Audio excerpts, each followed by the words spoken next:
Barangay Hinebra bad news mga bro, Riley Grigsby chemistry ang problema at Coach Yeng Yao kumpiyansa na. So isa nga ang Barangay Hinebra sa mga humahadlang sa rain or shine mga bro, lalo na kapag nandyan si Justin Brownlee. Kahit si Coach Yeng Yao aminado talagang mahirap kalaban ang Barangay Hinebra na may Justin Brownlee dahil sa kanilang chemistry. Matalino din daw maglaro si Justin Brownlee kaya hindi nila ito madipinsahan ng maganda. Pero kumpiyansa na daw si Coach Yeng Yao ngayon mga bro na kaya nilang talunin ang Barangay Hinebra dahil wala si Justin Brownlee. Well, para sa akin mga bro, kahit walang Justin Brownlee may chemistry pa rin ang kanilang mga locals. Kaya hindi rin talaga natin masasabing kaya na ng rain or shine ang Barangay Hinebra. Pero mataas talaga ang chance nilang matalo ang Barangay Hinebra kumpara sa mayroong Justin Brownlee. 'Di ba? Kung locals lang kasi ang usapan mga bro, mas maraming ang shooter at hustle player ang rain or shine. Halos nga lahat ng kanilang player ay nakikipagpalitan talaga ng mukha, makuha lang ang position. Pero dapat wag maging overconfident ang rain or shine kahit wala si Justin Brownlee dahil may mga locals pa naman sila na kayang mag-step up sa opensa tulad ni RJ Abarientos at Scottie Thompson.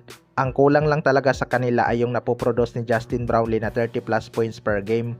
Malaking butas talaga yun kung hindi mapupunan ng kanilang bagong import na si Riley Grigsby. Kaya tingnan na lang natin. Sa kabilang banda naman mga bro, Barangay Hinebra bad news, Riley Grigsby chemistry ang problema. Ito ngang si Riley Grigsby ay nagpakita ng dissenting shooting mga bro.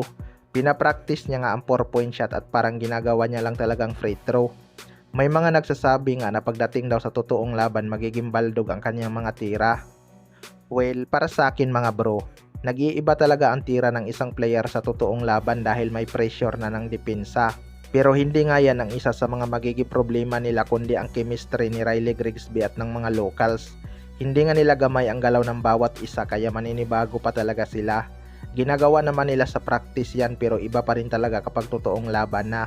Sana lang talaga maganda ang maipakita ni Riley Grigsby kahit di na siya umiscore ng 30 plus points. Basta magkaroon lang siya ng impact sa opensa at ipakita niya ang kanyang hustle. Maliit din kung titingnan tong si Riley Grigsby kumpara sa ibang import mga bro. Pero malaki naman ang kanyang katawan kaya hindi rin to basta-basta maitutulak. Huwag lang siya masyadong physical sa laban upang hindi ma-foul trouble.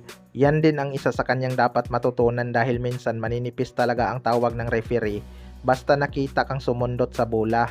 Pero ang main concern talaga sa kanila ngayong conference ay chemistry. Pero halos naman karamihan mga bro ay new import sa kanilang mga team. Kaya abangan na lang natin kung mag-fit ba si Riley Grigsby. Kayo mga bro, ano masasabi nyo tungkol dito?